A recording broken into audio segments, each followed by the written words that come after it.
Živijo in dobrodošli v četrti del našega podcasta Odkrito o skritem, ki ga snemamo v Triglav Labu. Gost tokratne epizode je Aljoša Bagola. Aljoša, bil si dolgoletni kreativni direktor pri oglaševalski agenciji Pristop, kjer si prejel številne nagrade za svoje delo v oglaševalski industriji. Zadnja leta pa te lahko spremljamo kot govorca in kot avtorja knjig Kako izgoreti in vzeti življenje v svoje roke in Srečo prosim, ki sta izšle pri Mladinski knjigi, kjer v bistvu skozi svojo osebno izkušnjo z izgorelostjo, stresom in pa z osebno preobremenjenostjo spodbujaš bralce k iskanju pozitivnega pristopa k življenju in samomotivacije. Veliko pozornosti posvečaš tudi razvijanju čustvene inteligence in zavedanju lastnih čustev. V obeh knjigah ponudiš bralcu praktične nasvete in tehnike, ki jih lahko uporabi za izboljšanje svojega življenja in duševnega zdravja. Aljoša, dobrodošel. Kako si kaj danes? Odlično, hvala. Hvala za povabilo. Veliko veselje mi je danes biti tu s tabo in kramljati, upam, da o veliko pozitivnih stvarih. Hvala tebi, da si prišel, da si sprejel vabilo in sem res vesela, da boš moj sogovornik. Veselim se pa tudi tvoje nove knjige, katere naslov je Ne je moč in je res še ena odlična tvoja knjiga. Zdaj pa začnimo z vprašanjem. Pri osnovah. V tvoji novi knjigi odmeva misel ne copy plus paste, se pravi copy paste. Kaj to pomeni? Jaz se zelo rad igram z besedami, se pravi vse tiste odmerke kreativnosti iz moje nekdanje kariere sem pač usmeril v pisanje, v predavateljstvo in tako so moje občinstva navajena, da je kdaj kaj, pa ne ravno zagonetno, ampak pač sporočeno na način, da je treba malo premisliti. In ta misel, ne copy-paste, ampak copy-paste, se nanaša mogoče na simptomatiko sodobnega časa, kjer smo tako očarani z vsem, kar nas obdaja, z ljudmi, ki določajo standarde, kaj moraš biti, koliko moraš zaslužiti, kakšno mora tvoje življenje biti, da v bistvu v to neko iluzijo ali pa v ta navodila brez premisleka zagrizamo in si jih trudimo posnemati, ne?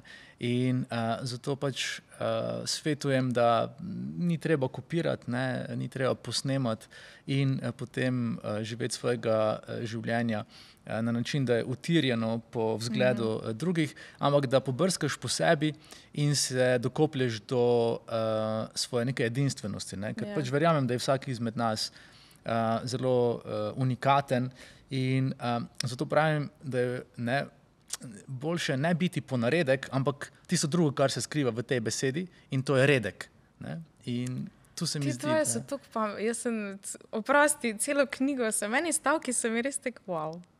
Hvala. Tako dober. Včasih se mi posreči. Velikrat se ti posreči. Lepo vedeti. Ja, zdaj, zakaj je tako pomembno, da se v bistvu že v mladosti poglobimo v sebe in odkopljemo to svojo stran, poslušamo svoje občutke, želje, pa se ne oziramo na druge, na trende, na družbene zahteve, na neke projekcije neuresničenih želja naših staršev itd. Ja. Zakaj je to veliko pomembno? je vsega, ne? Ja. Ljudje smo pač, če gledamo, ne vem, evolucijo, ne, razvili neka ravnanja, neke programe, ki so veliko močnejši od naše lastne volje in nam diktirajo pač, kako se obnašamo. Potem je tu še, ne vem, psihoevolucija, s katero smo razvili, ne vem, ogromno čustev, tako neprijetna kot prijetna, ne? In na eni točki pač ta neprijetna čustva postanejo negativna, postanejo neprimerna in so z vzgojo prepovedana, ne? Pogosto slišimo, kaj se dereš, tiho bodi, ne govori nazaj in tako velik del tega, kar smo po naravi, ne? In recimo veliki psiholog Carl Jung pravi, da pač smo otroci rojeni kot celovita bitja, ne? Se pravi, da pač sporočamo, kar smo, se v tistem danem trenutku izrazimo, kot pač se moramo izraziti in nimamo nobenih zadržkov, ovir in tega pri tem sporočanju, ne.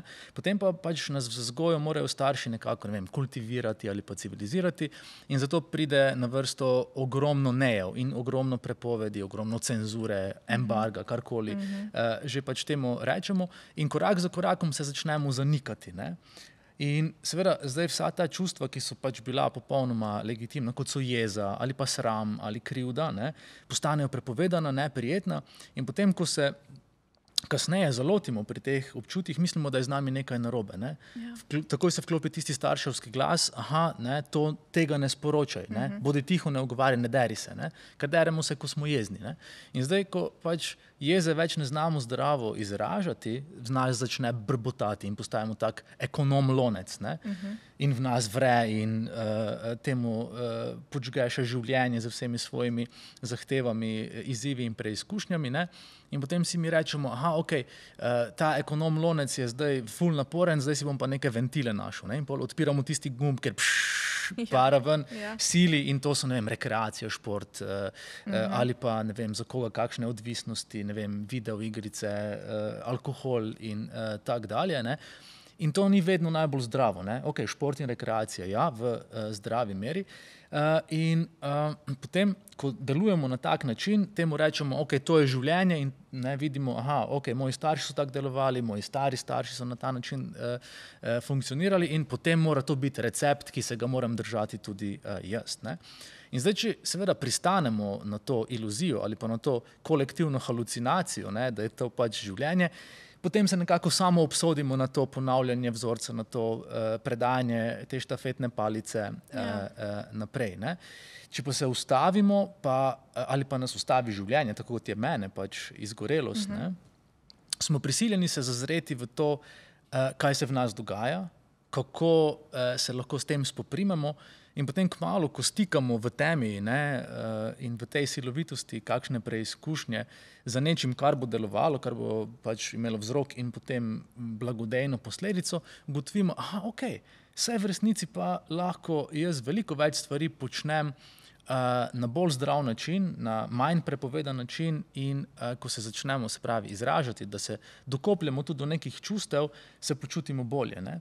In danes, recimo, ne vem, se ogromno ljudi zbudi v občutju, da so jezni, potrti, razočarani, ljubosumni, zavistni, preobremenjeni za vsem, ampak seveda, po tej stari recepturi boš kaj naredil, ne?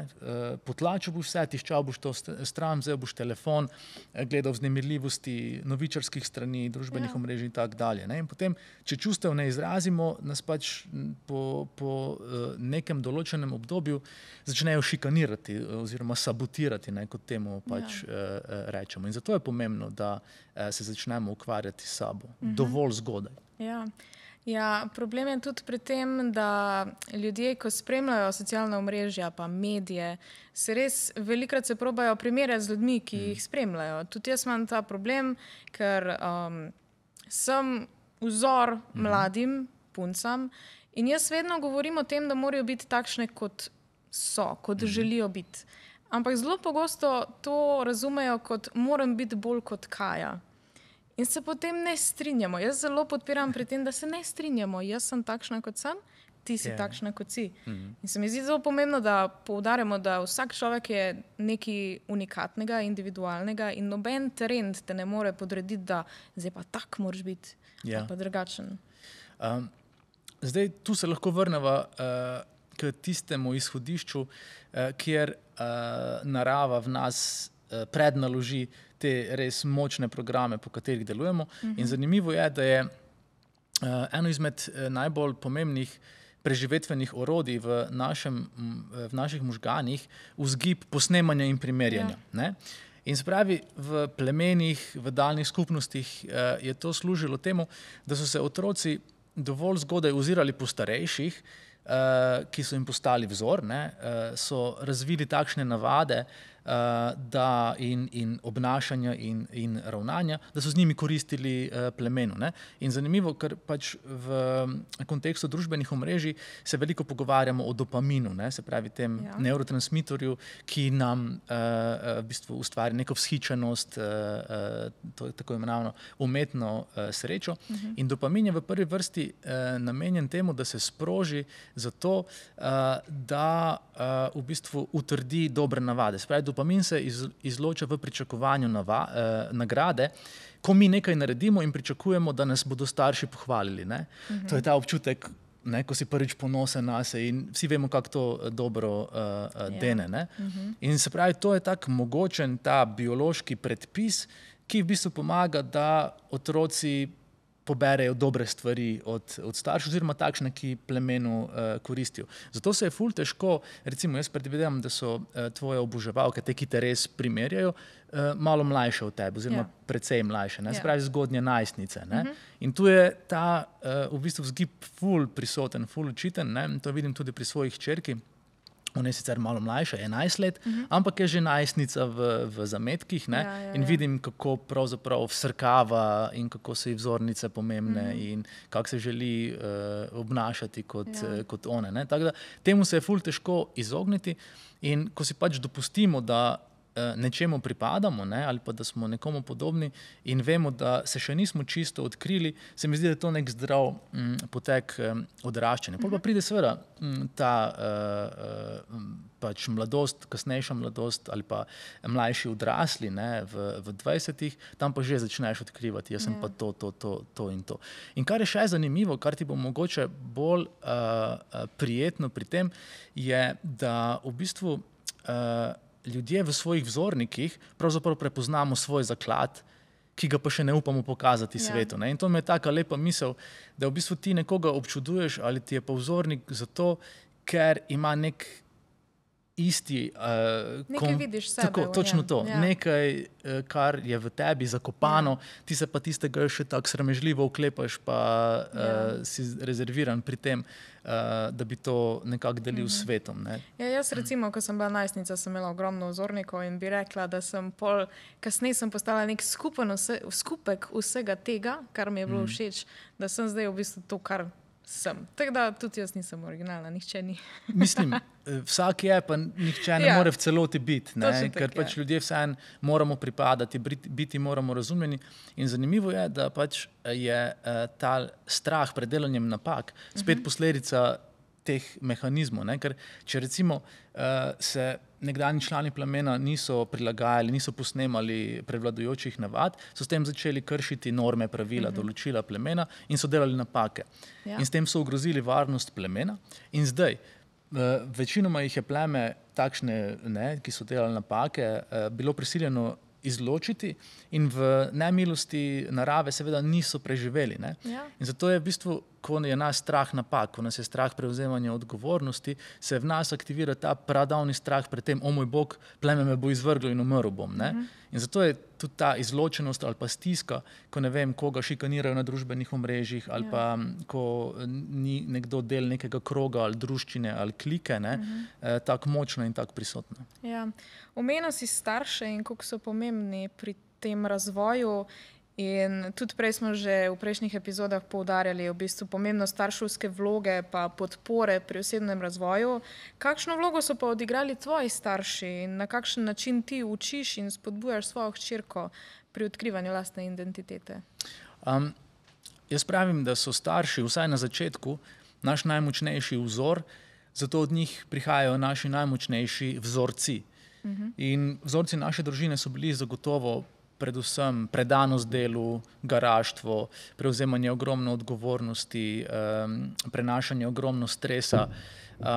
Se pravi, jaz prihajam iz gostilniške družine in moje starša sta bila pač tudi po neki sili okoliščin ali pa finančne situacije prisiljena res ogromno delati. Najela sta pač gostilno, na to odprla svojo, imela ogromen kredit, mlado družino in potem seveda so stvari precej podrejene takšnim izhodiščem. In tako sem bil pač nekako pahnjen v to dinamiko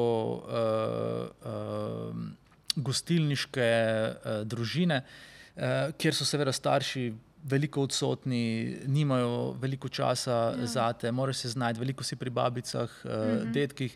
Se pravi, eno tako zanimivo pleme, ne? Taka zanimiva plemenska izkušnja, kjer tvojih dveh ključnih poglavarjev ni prav veliko. In zdi se mi, da me je to pač do določene mere zaznamovalo, kar sem pa odkril šele kasneje v življenju, ne? Ker jaz sem zelo dolgo, recimo do svojega 37. leta, ko se mi je zgodila izgorelost, pač res zgolj živel po tem prednaloženem programu. Ne. To, kar so te naučili. Tako, to, kar sem videl. Ne. In zato pravim, da do takrat nisem vedel ravnati drugače, ker svojih staršev nikoli nisem videl ravnati drugače. Ne. In delala sta, ne vem, bolna, z migrenami, v hudi stiski in jaz sem počel isto. Ne. In zanimivo se mi je zdelo, da sem živel v prepričanju, da s tem, da sem se pač preselil 200 kilometrov stran od svojega doma, da sem pobegnil tem načinom, tej obliki, pravzaprav tudi ne ravno skrbi zase, no? To je zagotovo del izkušnje naše družine. In sem bil tako malo pokroviteljski do recimo njiju, ko sem jo videl, kako še vedno se razdajata, kako še vedno preveč delata, kako ne zmoreta nečemu pobegniti. Ne.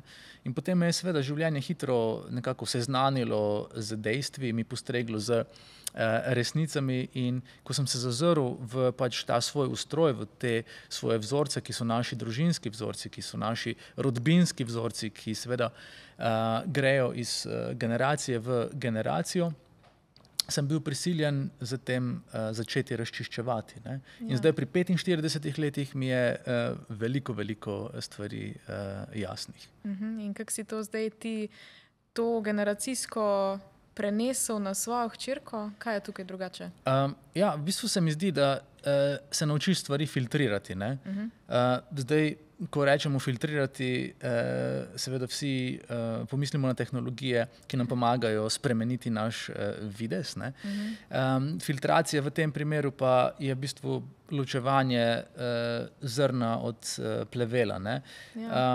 In pogosto, ne vem, ko sem bil v psihoterapevtskem procesu, v izgorelosti, ne, mi je terapeutka hitro povedala: Aljoša, pričakujte, da boste kmalu zelo jezni na svoje starše. Ne.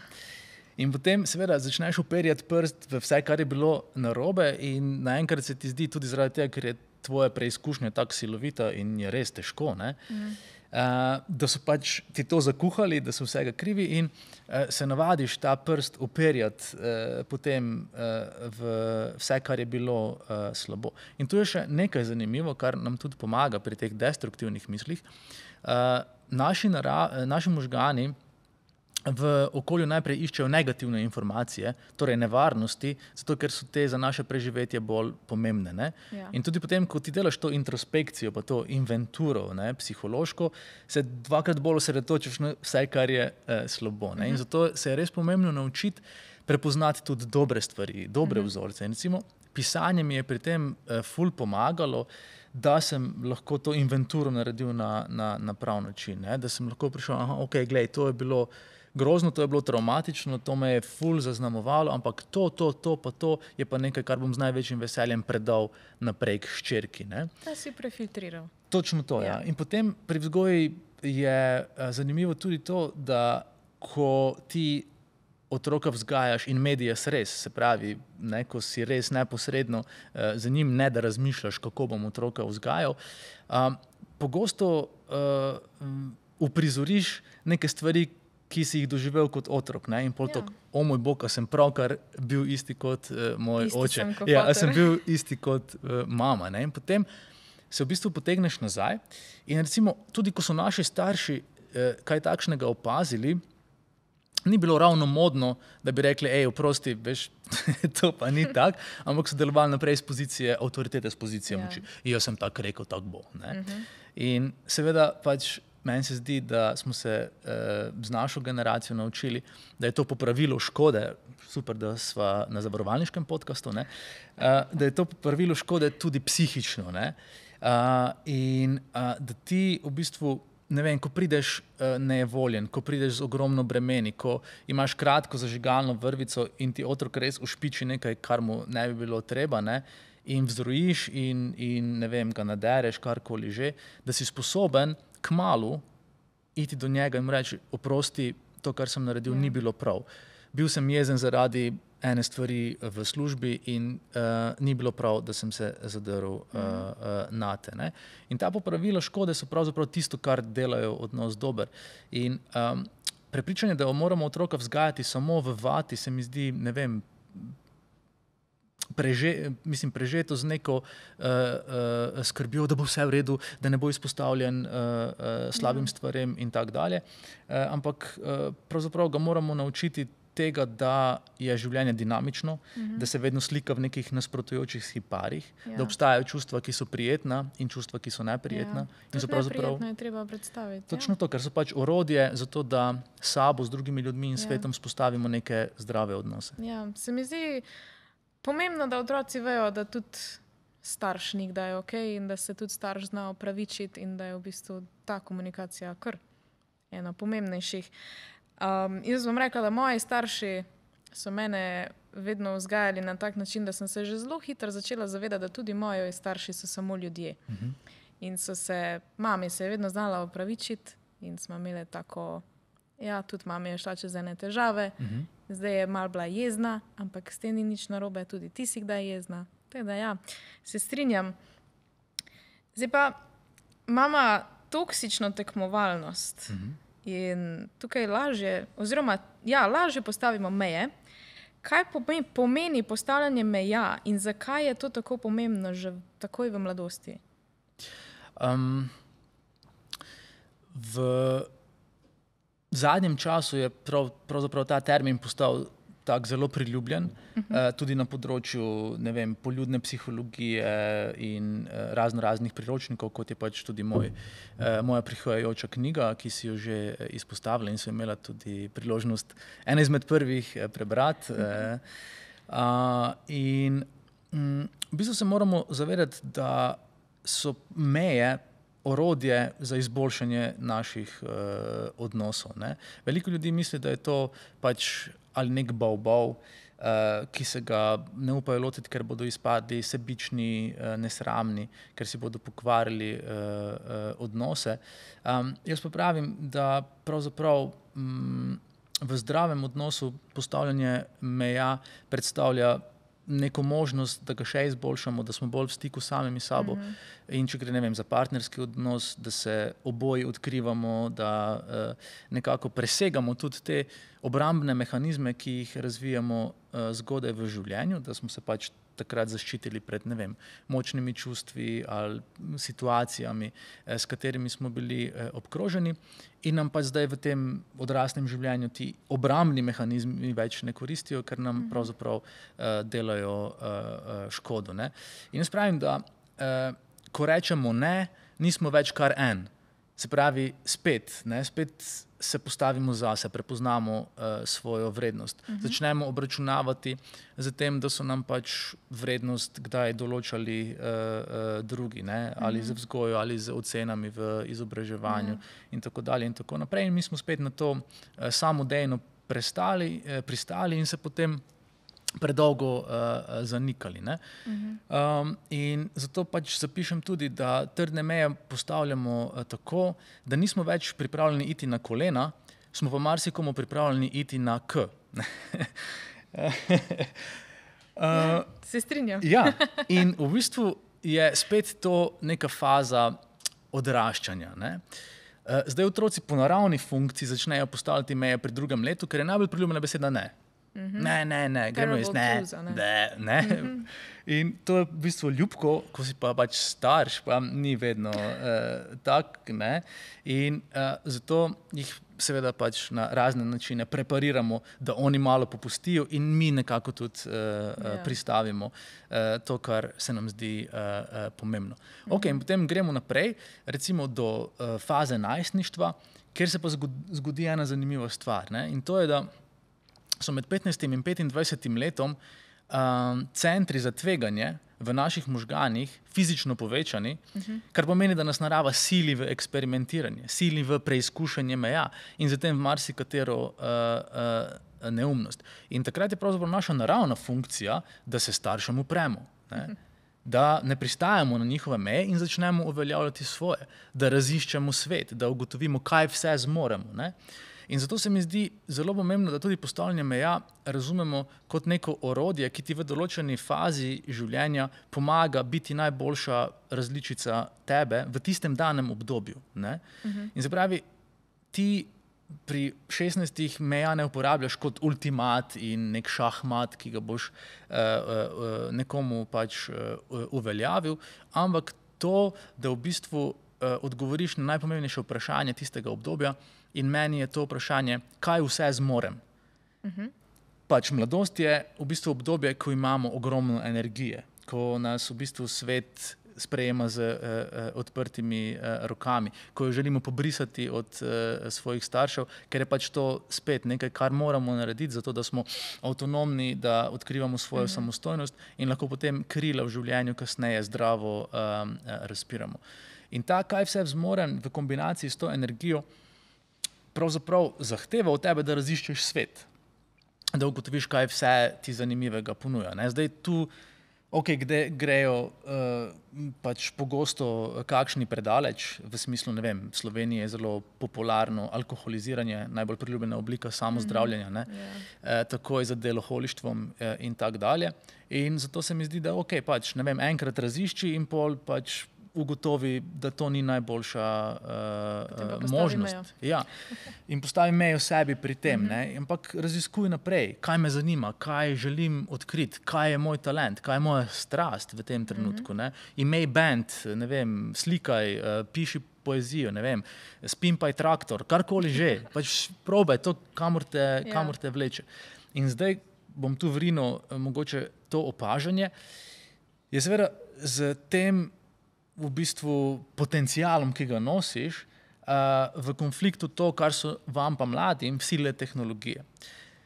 Algoritmi družbenih omrežij zahtevajo, da komunicirate konsistentno in kontinuirano. Se pravi, da zelo zgodaj pogruntate, kdo ste, naredite svojo blagovno znamko in se potem oglašujete in ustvarjate vsebine, ki so točno po tem določenem tipu, zato ker vam potem algoritem zagotavlja dovolj zagotovil, torej všečkov, komentarjev, predvsem pa novih sledilcev. In se pravi, če ti obdobje, ki je po naravni poti namenjeno eksperimentu, zaobideš z tem, da se zacementiraš v nekaj, za kar še sploh nisi dovolj zrel, je to velika katastrofa v resnici. In jaz sem še predstavnik generacije, ki je imela to možnost, da raziskuje, pa si pač, ne vem, smešno bi bilo, ko mi je kolega, ki je pač odraščal v Beogradu, pa so bila sodelavca v službi, je rekel, veš, jaz sem enkrat bil en teden punker, pa sem ugotovil, da ne morem biti ves čas zatežen. In pol pač en teden je bil punker, pol je pa bil nazaj šminker. Veš, to se mi je pač zdelo prav, da raziščeš, da vidiš, da ugotoviš, da sprobaš in vidiš, kako se pač počutiš. Danes je to, o moj bog. Jaz recimo sem začela svoj YouTube kanal po moje pri 18 čist redno. In se zelo dobro vidi skozi vsa ta leta, koliko sem šla čez ena obdobja, pa so mi bile različne stvari všeč. In jaz sem vedno rada raziskovala, kdo želim biti in kaj želim biti. Ljudje pa niso razumeli, da se spreminjam skozi leta. Imam še danes, 2 leti nazaj si bila pa čisto drugačna. Ja, to je normalno, to je del življenja. Upam, da čez 2 leti ne bom ista, kot sem zdaj. Ja, zagotovo. In pač pričakovanja ljudi so seveda vedno prisotna in postavljanje meja je pravzaprav usklajevanje teh pričakovanj. In ko ti znaš to narediti na zdrav način, se pravi, najzdrav način bi bil, da bi se ti popolnoma prilagodila in bi naredila pač neko raziskavo, vzela krovni vzorec, toliko ljudi me želi videti kot tak in tak. In bi potem pač to furala. To bi bilo nezdravo. Nezdravo bi bilo tudi, da bi se z vsemi skregala ali pa bi jim v sovražnem tonu odgovarjala, ker vem, da bi si človek kdaj zaželel, ampak ni najbolj pametno. Postavljanje meja pa pač pomeni, da v bistvu zastopaš svoje potrebe, ker pač točno to, kot si ti rekla. Glejte, jaz pač čutim, da moram raziskovati, da se spreminjam, da odkrivam svet in s tem pač pridejo neke nove različice mene na plano. Če zmorete s tem živeti, bom zelo vesela, če ne, pa je še veliko drugih youtuberjev. Točno tako. In zdi se mi, da ko pač izrazimo svoje potrebe, ko tudi povemo, kako se ob tem počutimo, potem sporočimo svoje pričakovanja in tudi povemo, kaj so posledice, če ne bodo upoštevana, meje postavljamo zdravo, spoštljivo in odgovorno. Zdaj, pri mladih se mi zdi, da je eden glavnih problemov res v tem, da se prilagajajo sovrstnikom. Jaz osebno s tem nisem imela težav, jaz sem vedno bila malo outsider. Ti si se prilagajal? Nikoli. Si bil tudi outsider. Super. Sem pa imela težave v razmerjih, se pravi partnerski odnosi in meje, tukaj pa jaz nisem imela najbolj postavljenih mej, tudi še pred kratkim sem dovolila marsikaj, kar mi ni bilo okej. In tako sem že na začetku rekla, to, ko se nabira v tebi dolgo časa in potem samo eksplodira in samo ne veš več, kdo si in kaj želiš. Potem na novo v bistvu jaz zdaj odkrivam, kaj sploh hočem jaz od življenja. In je zanimiv občutek, ampak mladim definitivno jim priporočam, da že prej začnejo postavljati te meje in da odkrivajo, kaj je v redu njimi, kaj ne. Ne samo s sovrstniki, ampak tudi v partnerskem odnosu. Absolutno se strinjam.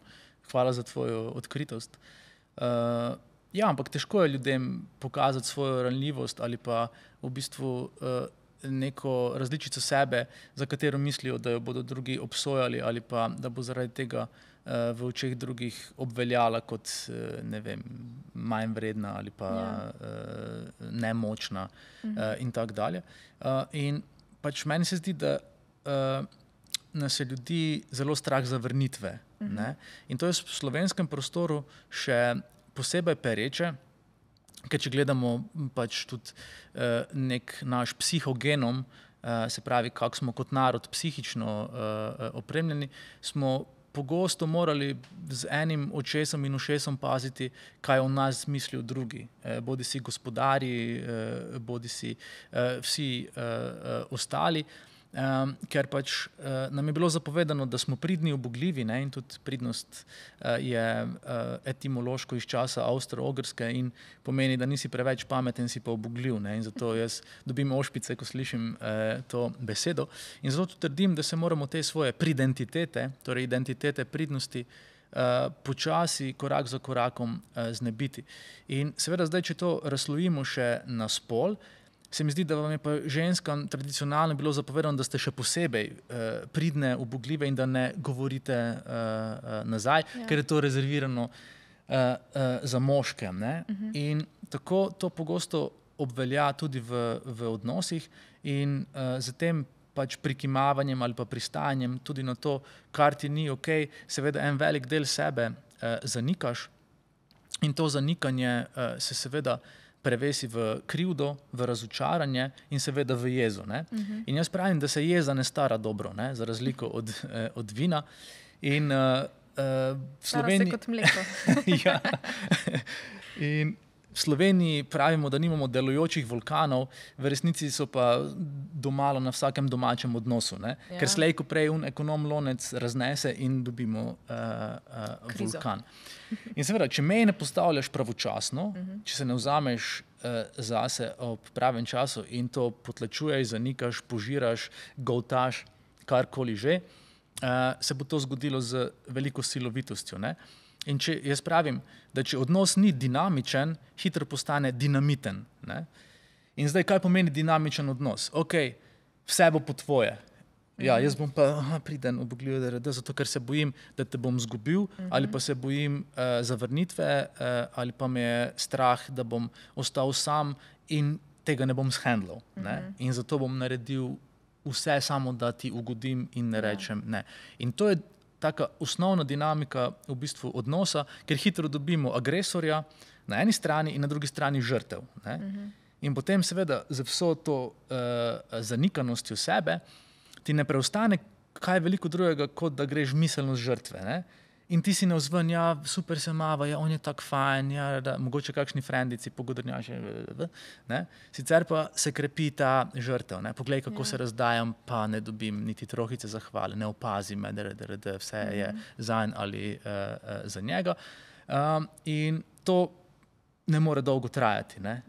Razen, če pač nismo potrpežljivi kot biki In pogosto, to pa moram spet vzpostaviti, smo videli svoje matere, kako so bile točno takšne. Ne? Ja. In zdaj se pa vrnemo nazaj. Se pravi, to, kar je vzor, v tebi sproži vzorec in če ti vzorec ne posegaš, ti bo diktiral tvoje življenje. In to je to štafetno izročilo. Ne? Ja. Ker pač ti čutiš, da to ni prav, ampak v tebi odmeva ta glas, o moj Bog,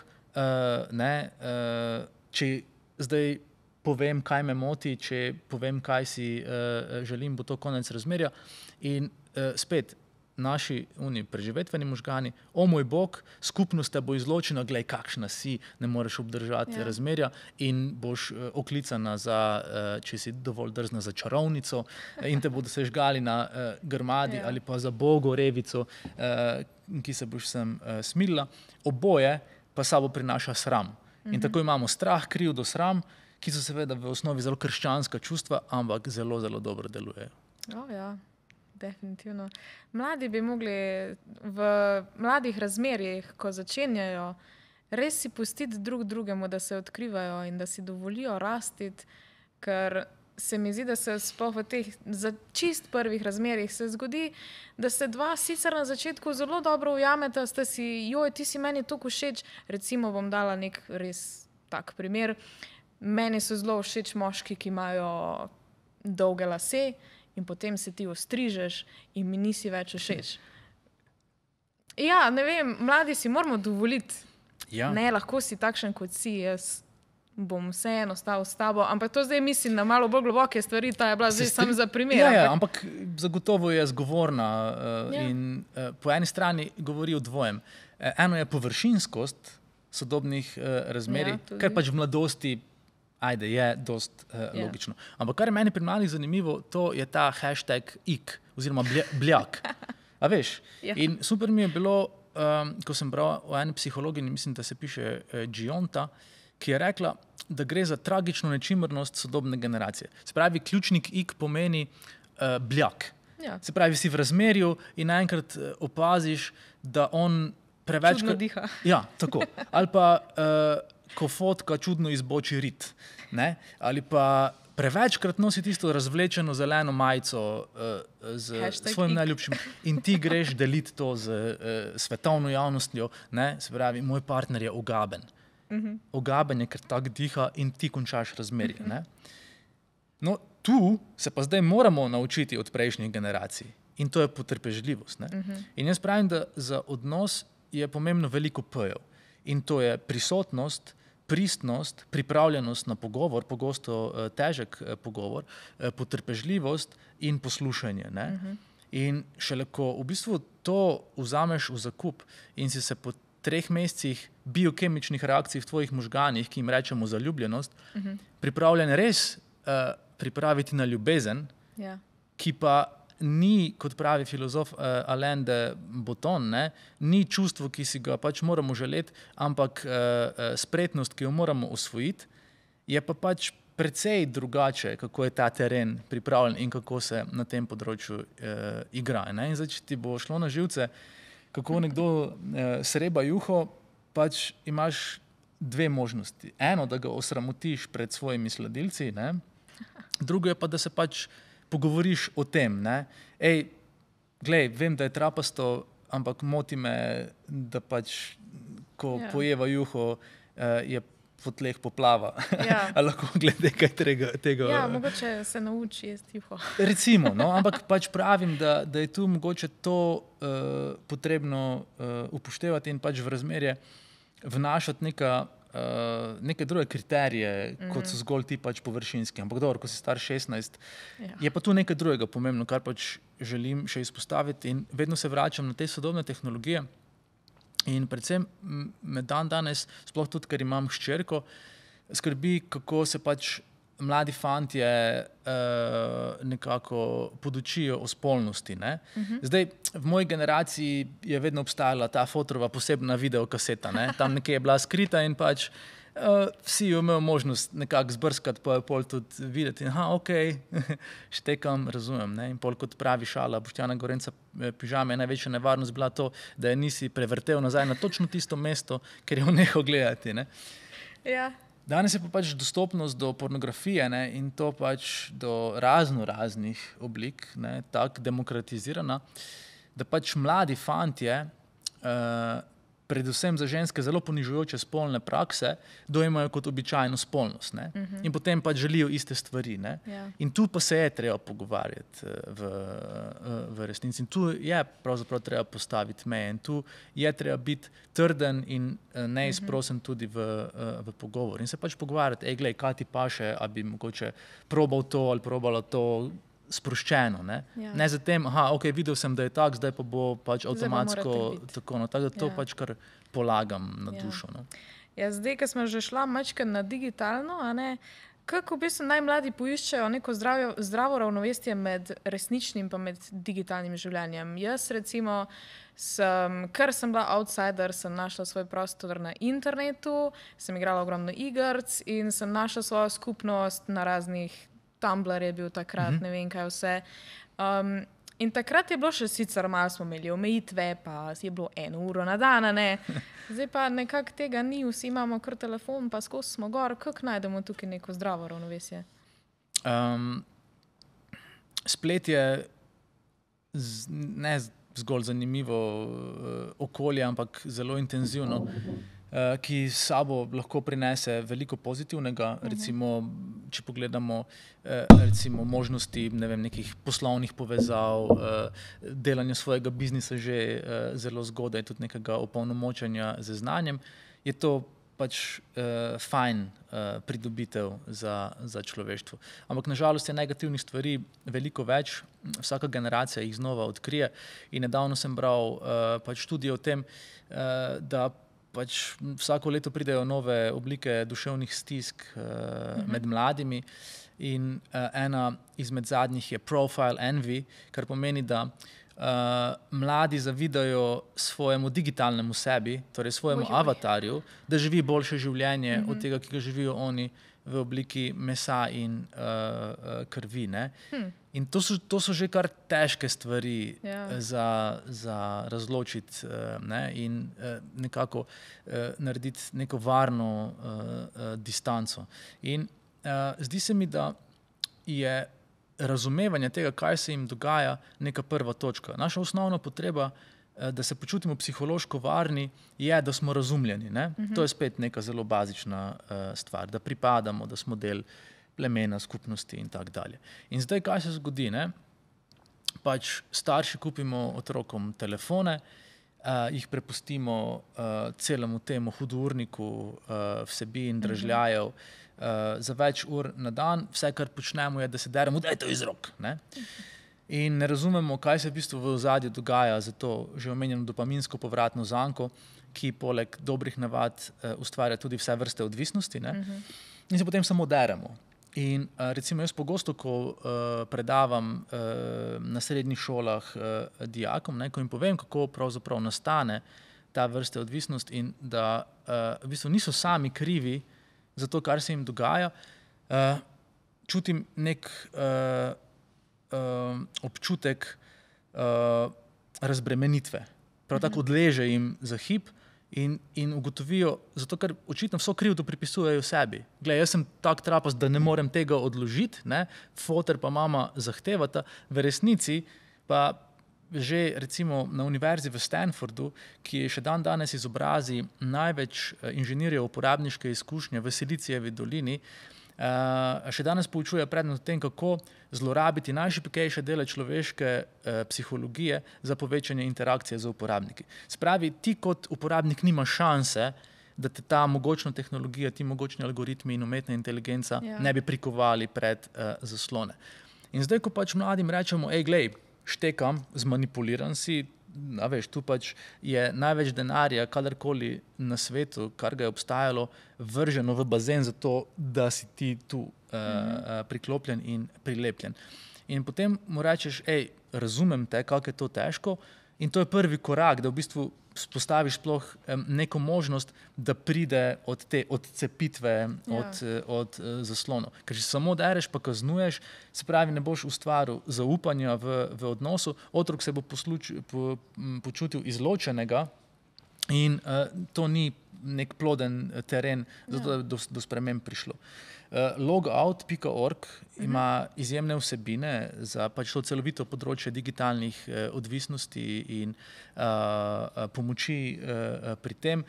Super se mi zdijo pač te družinske pogodbe, ko se pač usedeš in pač podpišeš prav pogodbo. Glej, na dan bom pred zaslonom pač letom primerno, koliko si pač star, in toliko minut. Zdaj, če greš od tu naprej, so pač po pogodbi neka določila.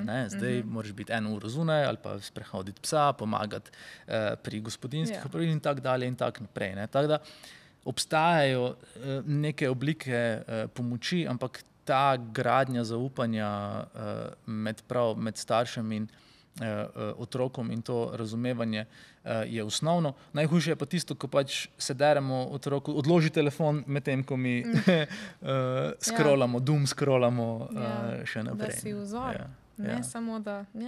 Mislim, oprosti še to, pa te fizične prekinitve, izklopiti vsa obvestila. Jaz sem Sofiji čisto vsa obvestila izklopil, ker imajo pač za sošolci, ne vem, kakšne vsebine, te za šolo pošiljajo, imajo neke grupe narejene. In to non-stop neki žvenketa pol, ko je pač cel razred priklopljen na to. Obvestila, vsa izklopiti, to je prvi higienski ukrep. Pogosto ji dam zaslon v črno-belo.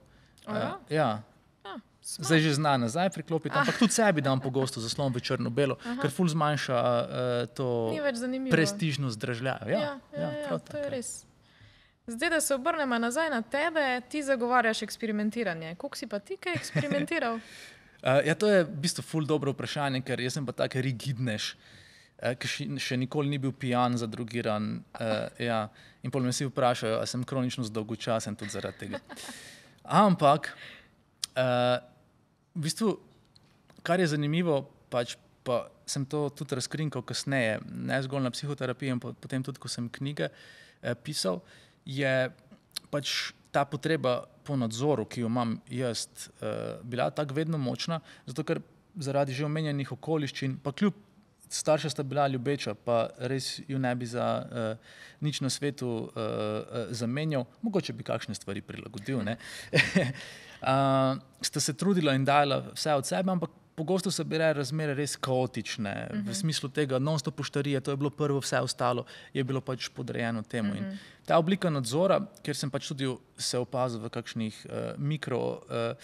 obsesivno-kompulzivnih stvareh, nekako mora biti sčiščeno, kje mora kaj biti postavljeno, me je opozorilo na to, da pa je tudi ta del, da ne upam se napiti ali kaj drugega, ali kje eksperimentirati, neka nezdrava posledica te moje potrebe po nadzoru. Ampak v resnici sem nenehno eksperimentiral, zato ker sem svoji kreativnosti vedno pustil odprto pot in sem neverjetno eksperimentiral v svoji oglaševalski karieri, s področja udobja vedno vlačil svojo ekipo, naše naročnike, kar je rezultiralo v ogromno nagradah, ogromno uspešnih projektih.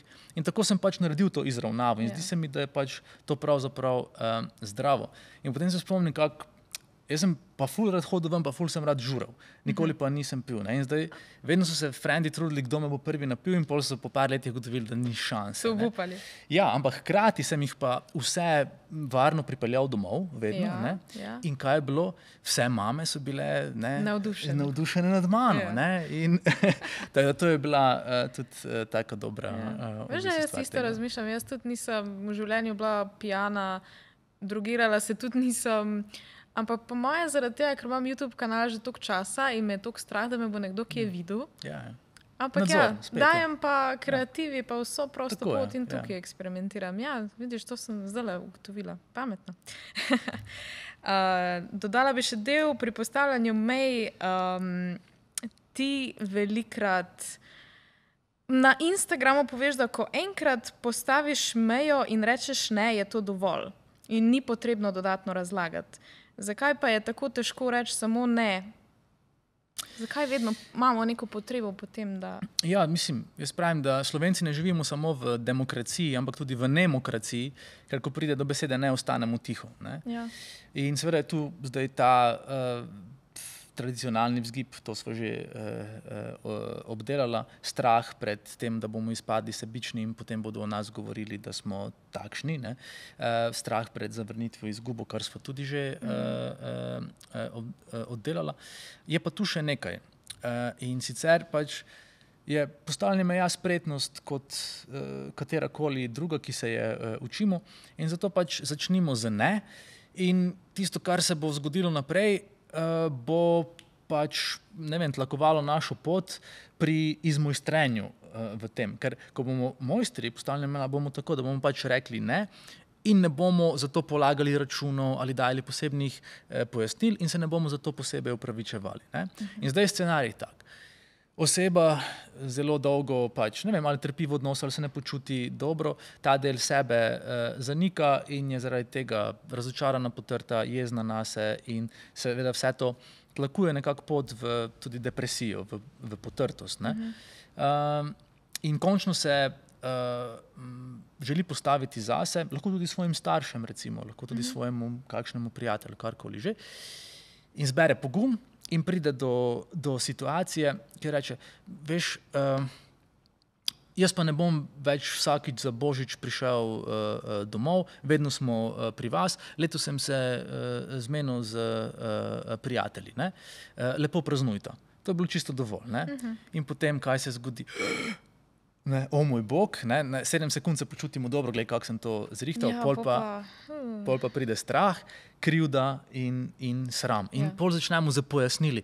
Joj, sorry, veš, prej sem bil malo nataknjen, pa veš, res smo se zmenili z prijatelji že 1 leto nazaj, pa oni so že oprosti, oni so že ful bukirali vse, pa plačali, pa otroci se tako veselijo, pa in začnemo, ne, se pogrezati v to jamo pojasnjevanja sebe in svojih odločitev. In v bistvu se moramo zavedati, da šele ko postavljamo meje zdravo in pravočasno in odgovorno, tudi spoštljivo, šele takrat odrastemo. In predolgo živimo v tej domnevi, da živimo odrasla življenja samo zato, ker so naša telesa odrasla, ne? In če smo še vedno odvisni od mnenj in navodil staršev, če smo še vedno odvisni od diktata nadrejenih v službi in tako dalje in tako naprej, potem nismo v celoti odrasli, ne? In to je pravzaprav prvi korak. In ko želimo pojasnjevati in se opravičevati za to, se pa v ospredje postavi naša ne dovolj visoka lastna vrednost. Se pravi, dokler se ne cenimo dovolj, dokler se ne spoštujemo dovolj, bomo vedno trosim, prosim. Joj, prosim, ne razumi narobe, prosim, ali pa prosim, spremeni se, ne? A veš, da nekdo kleči pred svojim partnerjem, ej, prosim, spremeni se, nehaj pit, prosim, spremeni se, nehaj gamblat, prosim, spremeni se, ne? To samo agresorju pač daješ pooblastila, da te zlorablja še naprej, ne? In ko enkrat začuti tvojo lastno vrednost, ne, da ti pač, to sem jaz, ne, smem, ker sem, ne, smem, ker sem, to je mantra. In veš, da tu ni tvoje narcisoidnosti, da tu ni tvoje manipulativnosti, da tu ni tvojih ultimatov, ampak je zdravo postavljanje zase. Ko pač to drug začuti, bo se odzval na to, ne? In zato ne bo potrebno nič drugega, ne? Se pravi, bo to prej delovalo, ko pa...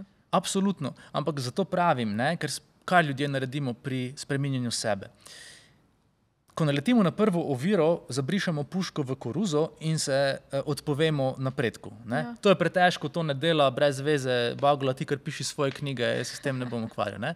Jaz se že, ne vem, 9. leto po izgorelosti ukvarjam z spreminjanjem sebe in vsakič znova naletim na nekaj, kar se mi zdi 8000 in si rečem, o moj bog, spet moram to preplezati, pa sem jih že toliko, ne? Ampak pol pač zagrizem v steno in vsak dan nekaj malega naredim, ne? In zato so ti majhni koraki, zato tudi to razumevanje, da bo postavljanje meja sprva težko, pa naporno, pa zoprno, vseeno prinaša sabo to spoznanje ali pa razbremenitev, da pač okej, tega se bom učil korak za korakom in enkrat bo boljše, drugič bo slabše, ampak vedno bolj se bom čutil v stiku samim s sabo, ne? In svojimi vrednotami, ker ljudje sploh ne razmišljamo, kaj so naše vrednote. In sploh ne vemo, kaj bi naj to pomenilo, ne? Poznamo besedo, ampak ne tako, vemo pa in pa pomena. rečemo, ja, mir v svetu. Okay, ja. Kaj pa to pomeni? Okay, vsi smo misice. Ne? Ja. Sej, je prav, ampak v resnici je mir v sebi, ne? Nekaj, kjer je dobro začeti. Ali pa, ne vem, če je tvoja vrednota, ne vem, verodostojnost, če je tvoja vrednota kreativnost, če je tvoja vrednota samoizražanje, ljubezen, karkoli že, pač to niso flance, ne? To je treba upoštevati. In zato pravim, da so meje vrednote v akciji. Ne? In ko se začneš ukvarjati s sabo, v bistvu vedno dobiš ta nek prišepet, ali je intuicijski prišepet, kdo si, kaj ceniš, ali se pa pač sam ozreš po odnosih in vidiš, ok, tu mi ni všeč to, tu mi ni všeč to, kaj torej si želim, kaj pričakujem od sebe. Ne, ne ostati samo pri joj, loterijski dobitki mi bodo spremenili življenje, mi bodo osrečili. Ne, ne, to ne deluje. Moraš začeti pač tu. Zato pravim, raj je znotraj. In ko pač začneš enakovredno najprej po sebi šraufati, ne, se to hitro manifestira v tvojem zunanjem življenju. Ja. V eni od tvojih objav na Instagramu si napisal, da je najboljša premija za življenje, da se naučimo upravljati svoje misli. Pa imaš mogoče kakšno tehniko, ki bi pomagala mladi, da v bistvu lažje predelajo negativne vzorce, pa da se lažje vrnejo sami k sebi, k svojemu bistvu, ko jih popade nevihta destruktivnih misli? Super vprašanje, hvala. Jaz zapišem, da če hočeš biti premium, opremi In svoj opremiš tako, da ugotoviš, da je plaz misli nekaj, kar ne zahteva, da ti stojiš na tem pobočju in gledaš, kako te bo to zdaj, kako se bo zgrmelo to nate in te bo poklalo po tleh, ampak imaš možnost, da stopiš par korakov stran in opazuješ, kako to drvi mimo tebe in razmišljaš o tem. Ok, kaj tu vse vidim? Ok, tu vidim strah, tu vidim tesnobo, tu vidim izločenost, tu vidim to. In potem pač o tem razmišljaš naprej. Aha, zakaj pa me to tako boli ali pa zakaj me to tako prizadene? In potem se mogoče dokoplješ do prvega takega dogodka, kjer te je bilo strah, kjer te je bilo sram, kaj se je tam zgodilo. In najverjetneje bo to v tvojem zelo zgodnjem otroštvu. Ne? In potem si lahko po raznih šolah psihologije, ki pač to priporočajo kot dobro tehniko, pomagaš s tem, da stopiš stik z tem mlajšim sabo. Ne? In si ga predstavljaš starega, kot je bil pač takrat, ko se ti je to zgodilo. In pač se začneš z njim pogovarjati. Dovoliš mu, da ti pove, kaj ga daje, s kakšnim bremenom še vedno živi in ga pač čist sprejemaš, poslušaš in potem rečeš, v redu, hvala, ker si mi to povedal, ampak ne skrbi, zdaj jaz skrbim za najo, jaz sem odrasel, ti pač bodi otrok. Ne? In v bistvu taka stvar ti pač da neko zagotovilo, da je pod radarjem naše zavesti ta notranji svet veliko bolj raznobarven, veliko bolj pomemben, kot se nam zdi na prvi pogled, kot tudi, da je v tvojih rokah oziroma v tvoji glavi veliko več možnosti in priložnosti, da ene stvari, ki se ti zdijo pogubne, pravzaprav ne zavzemajo tako velike vloge v tvojem življenju, kot se ti to zdi takrat, ko si prežet z čustvi. Ne? In potem dodajaš tu kakšne druge tehnike. To so vse znane stvari. Ne vem, predihaš stvar, se naučiš dihati tako, da telo zapusti to preživetveno stanje, ne? In se sprosti. Potem se v bistvu počasi uriš v tem, da vsako negativno misel najprej zamenjaš z eno dobro mislijo. Ne? In recimo, to je lahko s tehniko hvaležnosti, ker ne vem, na koncu svojega dne narediš inventuro tega dne, kaj se je v njem zgodilo in poleg morebitnih slabih stvari prepoznaš tudi lepe drobne trenutke. Ja, to sem jaz včasih delala, to je noro dobro. In deluje. Ne? In si hvaležen za to in si v bistvu počasi veliko bolj ponosen na vse, kar si dosegel. Zdaj, ljudje živimo v prepričanju, oziroma v zmoti, kaj lahko naredimo v enem dnevu, pozabljamo pa na to, kaj lahko dosežemo na dolgi rok. Ne? In potem si pogosto rečemo, joj, pa jaz sem loser, pa gremo na Instagram, pa smo nekaj lihkar objavili, dosegli in 2 scrolla naprej, te je nekdo že poharal do konca in si seveda čist vse to, kar si imel lepega v sebi, spustil iz rok in je to tleščilo ob trak kot porcelanasta vaza. Ne? In se naučiš biti ponosen na se, na drobne stvari, kaj šele na velike uspehe, ki si jih dosegel. Sočuten, prijazen do sebe in tako dviguješ svojo vrednost. Ne? In si veš, kaj si v sebi, na kaj si lahko vse ponosen. In tako v bistvu ta nekaj minut na vajah hvaležnosti počasi zamenja ta destruktivni notranji glas. Zato, ker kaj se zgodi pri vzgoji?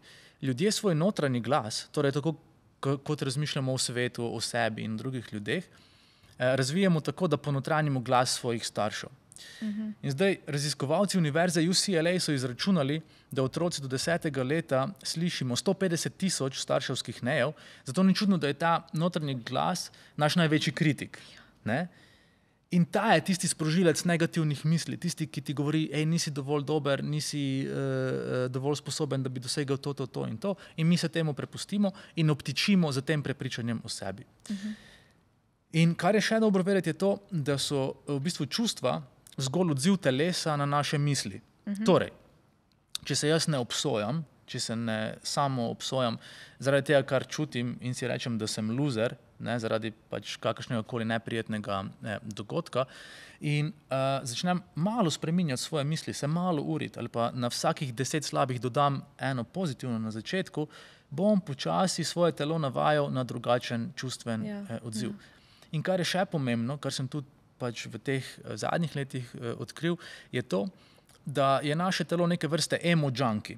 Se pravi, odvisno je od čustev, ki smo jih bili navajeni v otroštvu. Se pravi, če je bil to strah, če je bilo to, recimo v mojem primeru, žalost zaradi odsotnih staršev, ne? To je bilo tako moje kapitalno čustvo, do tega sem se dokopal. Ne? In potem sem pač tam ždel sam sabo, vse je bilo redo, vse je bilo super, ampak žalost. Ne? In pol greš poslušati balade in ne vem, kaj vse ne. In v bistvu pač tvojemu telesu še naprej omogočaš, da je junkie. Ne? In potem ti ugotoviš, to je nekaj, kar me navaja v povratno zanko, da razmišljam slabe misli, zato ker lahko moje telo dobiva takšna čustva, kot jih potrebuje, je spet nekaj, kar je ful močno orodje v mojih rokah. Ne? In se potem, v bistvu, kot pravi Joe Dispenza, odvadiš biti to, kar si, zatem, da posegaš v ta ustroj, da si premium, zato ker opremiš svoj Ne? In pač, počasi je treba začeti slabo misel nadomestiti z dobro. Predvsem pa je tudi še to fajn, da se ne poistovetimo takoj z našimi čustvi. Ne? Mi rečemo, jaz sem depresiven. Ne? Rečemo recimo, en del mene je potrt. Ali pa nekje čutim malo potrtosti. Ne? Da ni vse tako absolutno, ne? Da ni vse tako brutalno, da ni vse tako vse prevzemajoče. No? In ko si dopustimo, da smo tak mozaik, da smo v bistvu polni nekih koščkov, ki jih lahko kot Lego kocke sestavimo v različne oblike, je to ful dobro. Se mi zdi, da je največji problem danes, ko govorimo o sreči, pa a si srečen. Da velikokrat pozabimo, da biti srečen ne pomeni, da si konstantno samo tukaj gor. To pomeni, da bom jutri bom mogoče malo slabe volje, potem bom malo boljše volje, ampak nasploh mi je pa še. Jaz sem delala to, da sem v bistvu, kadar mi je bilo kaj težko, recimo, težko mi je bilo iti v glasbeno šolo, ker mi res ni bilo za glasbeno šolo hoditi. In potem smo se z mami naučila, da mi je mami rekla, ne, ti imaš priložnost iti v glasbeno šolo. Ne, da moraš iti. In sem se potem počasi naučila in to še danes delam, ne vem, meni se pa to toliko ne da. Ne, veš kaj, v bistvu imam privilegij, da grem to narediti. In to je to urjenje, v bistvu, ker to je reframing, v bistvu taka zelo preprosta metoda zamenjevanja in zamejevanja lastne nesreče. Ne? In to, kar si izpostavila, se mi zdi zelo pomembno, ker danes čutimo to breme stalne vzhičenosti, stalne sreče, ker so se tudi naši možgani naučili, da nas algoritmi družbenih omrežij bolj nagrajujejo z všečki, komentarji, novimi sledilci, če se objavljamo srečni, nasmejani in uspešni. Ne?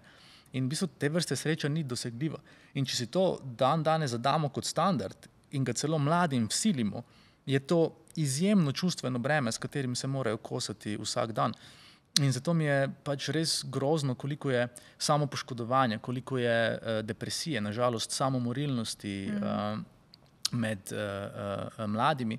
Jaz sem tudi ambasador prvega nacionalnega programa duševnega zdravja pri NIJZ, v okviru katerega je v času pandemije delovala tudi pobuda Nisi ok, povej naprej, ki si je prizadevala destigmatizirati iskanje strokovne pomoči pri duševni stiski mladih. In v bistvu se mi zdi zelo pomembno, da pač si hitreje poiščemo pomoč, kot bi si to dovolili kdaj prej. In spomnim se, ne vem, prvih terminov moje psihoterapije, ker sem pač imel kapo, sončno očala, zavid v šal, da me kdo ne bi prepoznal, ker je bilo to takrat ali pa v moji glavi tako tabuizirano. Ne. Čez par terminov sem vsem razlagal, vsi morate na psihoterapijo. Ne. Zato pač je treba te tančice, te zapretke teh nekih starih prepričanj in sramotenja samodejnega, če si kaj takšnega drzneš narediti, preseči. Ne? In v bistvu pač sreča, pravim, da sreča ni opoteča, ampak da je sreča pot. Ne? In ko vzamemo srečo kot posledico naših ravnanj, naših odločitev, ker odrasli smo še, ko spremljamo svoje odločitve in svoje izbire, potem postane pravzaprav življenje nek poligon, kjer lahko raziskujemo, ker smo lahko razigrani in ker smo lahko radostni. Ne? In zato je pač zelo pomembno, da sklenemo, da bomo pazili nase, da sklenemo, da bomo življenje raziskali, da sklenemo, da bomo spreminjali to, kar je že preživeto, to, česar več ne potrebujemo. Seveda pri vsem tem je dobro, da sklenemo tudi življenjsko zavarovanje, kaj podobnega. Ampak to, da sebi zaprisežemo, da bomo življenje živeli polno, pomeni, da ga ne rabimo živeti popolno. Zato, ker popolno pride kot predpis, kot zahteva, kot navodilo, kot trend, kot nekaj zunanjega. Ne?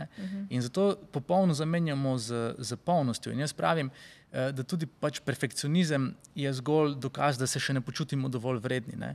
In če ves čas zgolj pilimo, na koncu ostanejo opilki. In tako je v bistvu pač to spoznavanje sebe skozi svoje napake, skozi svoje pomanjkljivosti veliko lepše, veliko bolj izpolnjujoče, kot če živimo po navodilih. In kaj bi ti dal en nasvet samemu sebi, če bi zdaj se lahko pogovoril z 12-letnim Aljošo, kaj bi mu rekel? A veš, tiste mame, ko sem pripeljal sinove varno domov. To ni bil 12-letni, to je bil bolj 18-letni. Ampak jaz mislim, da bi pač rekel, da zahvalil bi se mu za vse, kar je zmogel, za vse, kar je naredil v zelo nenaklonjenih mu okoliščinah pogosto, da sem lahko jaz danes tu. Tako da zahvalil bi se mu. Aljoša, hvala, da si prišel, da si bil res tako dober sogovornik. Zdaj pa naročite se na naš YouTube kanal Zavarovalnice Triglav za več takih videov. Polajkajte nas na Spotifyju in pa na Apple Podcast in pa en lep pozdrav iz Triglav Laba in se vidimo v naslednji epizodi. Čau!